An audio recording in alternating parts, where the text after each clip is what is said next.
հայ ժողովուրդը փոփոխություններ է ուզում։ Սրա մասին գիտի նաև ներկայիս իշխանությունը։ Սրա մասին գիտի նաև Փաշինյանը։ Հենց դա է պատճառը այս վախերի։ Հենց դա է պատճառը, որ Փաշինյանը այսօր գաղթագողի իրականացնում է մի պրոցես, որտեղ փորձում է հարվածել ժողովրդավարությանը։ Բոլորս արդեն լսեցինք, որ այնինչ իրականացնում է ներկայիս իշխանությունը, հարված է ժողովրդավարությանը, եւ մենք դա թույլ չենք տալու։ Փաշինյանը վախենում է Սամվել Կարապետյանից եւ հայ ընտրողից։ Մենք շատ ենք տեսնում, որ իր շրջագայությունների ընթացքում մարդիկ մոտենում են ու ասում, որ փոփոխություն է պետք։ Մեր երկրին պետք է փոփոխություն։ Մեր երկրին պետք է նոր առաջնորդ։ Եվ ինչքան էլ Նիկոլ Փաշինյանը փորձի հարվածել Հայաստանի ժողովրդավարությանը, միևնույն է, փոփոխությունները պիտի լինեն։ Ինչքան էլ Սամվել Կարապետյանին փորձի բանտարկած պահել, միևնույն է, Հայաստանն ունենալու է նոր առաջնորդ, նոր վարչապետ,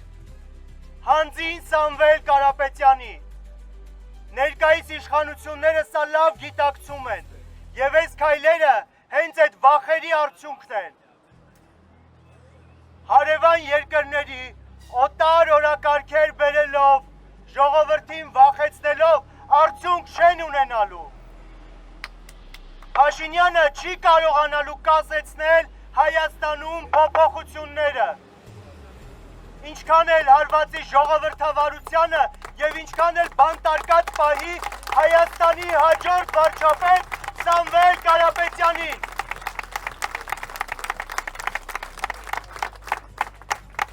Ժողովուրդ ջան, լռելու ժամանակը չէ այլևս։ Մենք պետք է գործենք, համախմբենք, միասին պայքարենք, միասին պահանջենք փոփոխություններ մեր երկրում։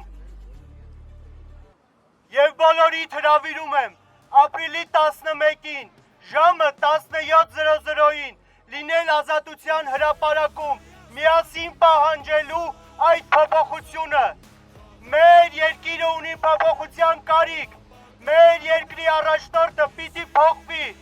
եւ Սամվել Կարապետյանը պիտի լինի մեր հաջորդ վարչապետը։